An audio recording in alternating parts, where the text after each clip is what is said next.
It's been 3 years. 3 whole years since we got that new bundle of joy, the Nintendo Switch, along with one of the best Zelda experiences to date. Isn't that wild? Breath of the Wild. And honestly, 3 years later, I still love this game to death. So much so, it finally became the new #1 Zelda game, in my opinion, over that of my other personal favorite, Ocarina of Time. And sure, a statement like that could seem pretty wild back in the first year, and maybe the second, but 3 years later, let me tell you why Breath of the Wild is my favorite Zelda game.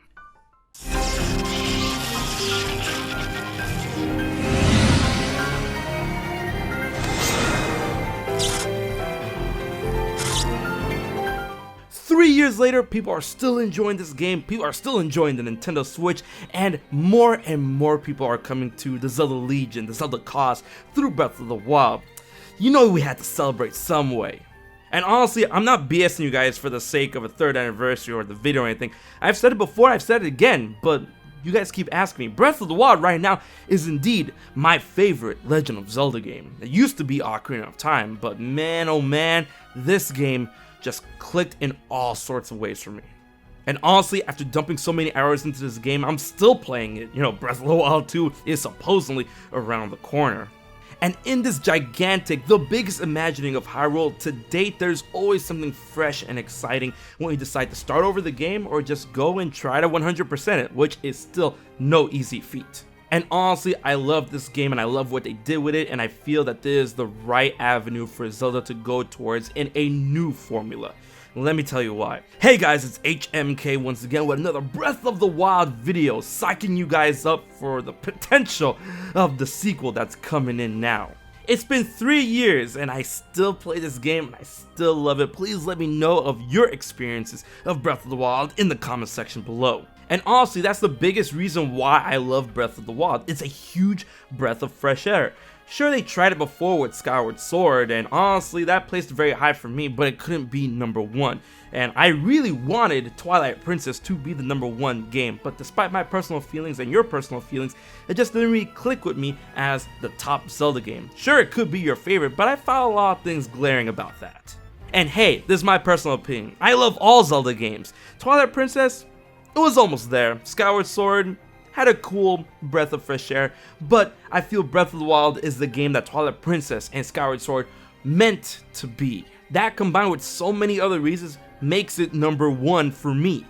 Ocarina of Time had that throne for the longest, but now it's Breath of the Wild, Ocarina of Time, Skyward Sword, and all the rest going down there. I might have to make a new top 10 video.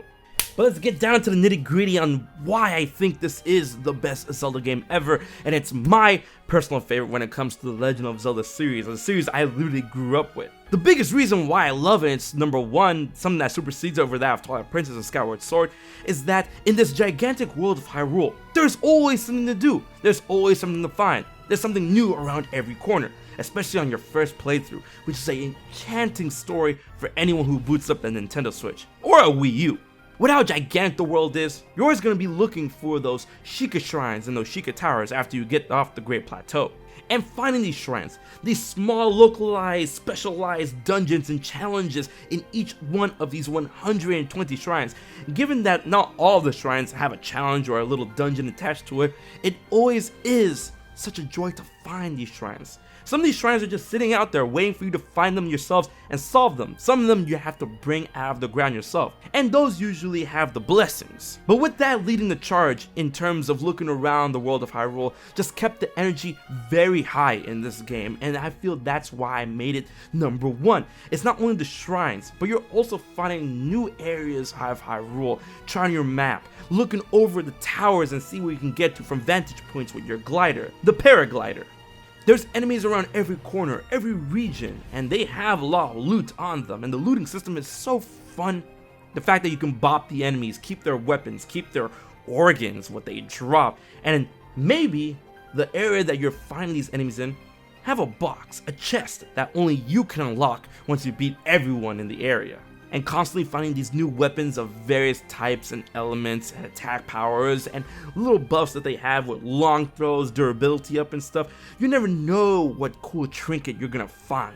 expanding your inventory, making sure that you're ready to brave the next section of this gigantic world. And honestly, that's why I'm gushing and so hyped about how Breath of the Wild, you just keep going around the world and you keep finding new things, new enemies, new items to explore and keep going. Your weapons break, sure, that's a legitimate argument, but I mean just constantly finding those new enemies and those new weapons, opening up chests, finding them in the ground, destroying enemies and taking their Breath of the Wild. Maybe I just want to go explore the desert. Maybe I want to check out the rivers and waterfalls and lakes of the Zora region, the tropical rainforest-like section of the Farron region, the various snowy tundras that you can find in the Gerudo region, the Tabitha region, or even the Lanara region. And the graphical setting of this world, this beautiful interpretation of Hyrule, with the mists flowing in the background, the sunset glistening over the sky, the beautiful blue that you see on a clear sky in the snowy regions. It's just magical. And with the focus on weapons, bows, shields, and your runes, you tackle dungeons and challenges like never before in a Zelda game, really making you have to use your noodle instead of rehashing designs all the way from Ocarina of Time and even A Link to the Past. And honestly, the dungeons, the Divine Beasts, they get a lot of flack from people that want more traditional dungeons in a Zelda game, and I want them to return too in Breath of the Wild too. But still, I really adored the Divine Beasts. They had to make you tackle the dungeons very differently. It was all like a Chinese torture puzzle, like a Rubik's Cube that you had to figure out using the dungeon to your advantage, offering you respectable challenges that you have to think literally outside the box. And when you complete those dungeons, you get a really good feeling. And that feeling is spread out in the entirety of the game thanks to the Sheikah shrines littered literally all over Hyrule.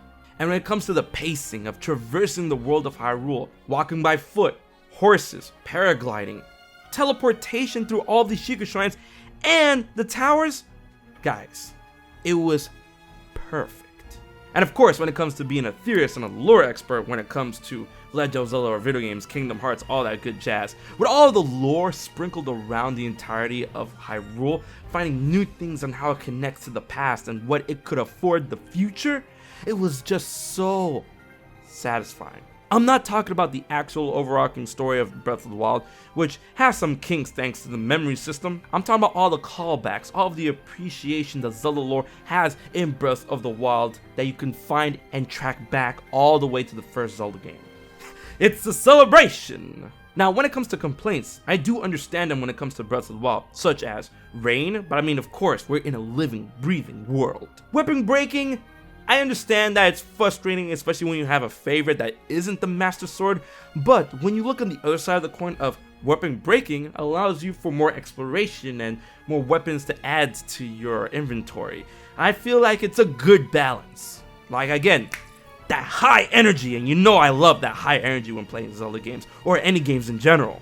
And of course, the boss design. Don't get me started on that boss design. And when it comes to grunt enemy design, yeah, it does get a little old, little fast, but we do have a lot of enemies all over Hyrule. But those blight cannons, Breath of the Wild 2, I'm looking at you. Don't do that again. I saw what you were going for, but I mean, after affecting all those scourges, I mean, Master Koga was definitely a breath of fresh air. And Mos Koshia, that was the boss fight that we always deserved. And talking about that lore and Mos Koshia, I really appreciate that Nintendo and the team decided to really go balls deep when it comes to the Sheikah tribe and push them into the spotlight this time around when it comes to this Zelda game. Because Sheikah, it always had like a backseat, or they were just stuck in the trunk when we were in the driver's seat of playing Zelda games. But this time around, all the Sheikah lore, all the Sheikah technology, it was very much appreciated, and I love it. And now I'm just gonna gush. I'm just gonna gush. Bro, when I first played this game, when I got it early, thank you so much, Nintendo, and I was just going out through the world. Of course, when you get off the Great Plateau, the king tells you, like, hey, go check out Kakariko Village and all that stuff. Go meet Impa, and then you do that, and you do the whole spiel in Kakariko Village, and then I'm just like, you know what, Breath of the Wild, let me go do my own thing. It's a big world, I want to explore. So you know where the graveyard area is in Kakariko? I just jump off there, checking out the marshes. I saw a guardian or two, and I didn't have the Master Sword then, so I was bit scared, but I was able to take him out after some good, application and logic. But as I'm going down the world of Hyrule, and then I see that Azora is flagging me down, and it's like, hey, are you Hylian? We need your help.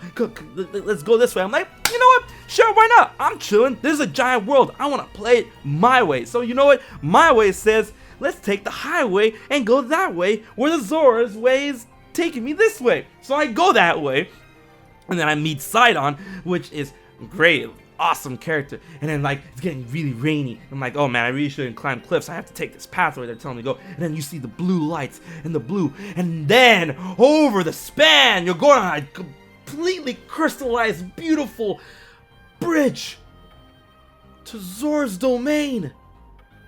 And it's magical. And then Zora's domain's the theme from Ocarina of Time just slams, and then the rain and the blue and the night and the darkness and the ethereal light that's coming from this domain, this giant city. It was just so amazing. I was blown out of my mind. It was such a wonderful feeling going to that area.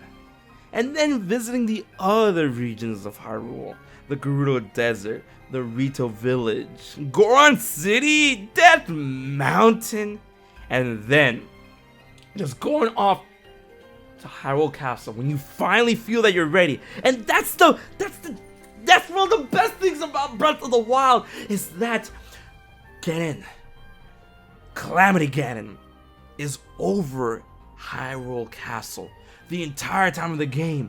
As soon as you get off the Great Plateau, you have an option of going there as long as you feel that you're ready. And I went there early, and I felt I wasn't ready. And when I grew, got those hearts, beat all those other divine beasts, got the Master Sword, make sure I had what I thought the best of the best in weaponry, and I was ready.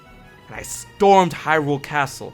And that gigantic castle, of the outside, the inside, the malice growing, everything defiled by Ganon, the calamity. Just seeing the rooms, the ballrooms, the hallways, the underground, the jails, and I'm going all the way up to the throne room, the sanctum, to fight the calamity and free Hyrule of its vile clutches.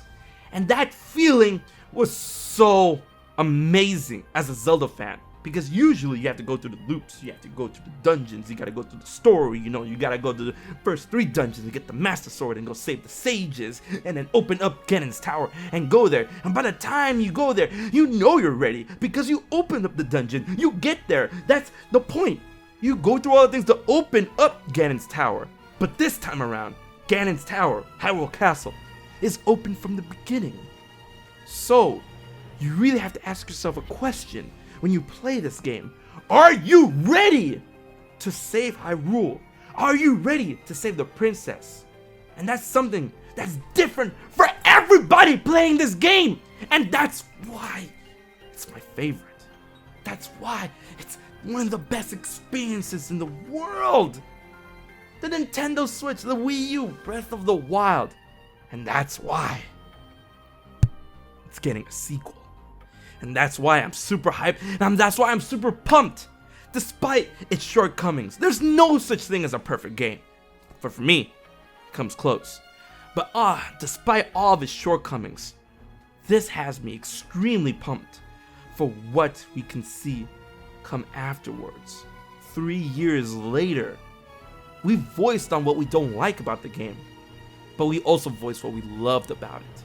So, with the developers taking that in mind and offering new challenges in this familiar world that we're going back to, Breath of the Wild was close to perfection. Breath of the Wild 2, it could be a gigantic wrap. And that's why it's wild! Breath of the Wild, my favorite Zelda game of all time. Let me know what was your best experiences playing this gem of a game in the comment section below. Be sure to share up the video and comment to keep the conversation going.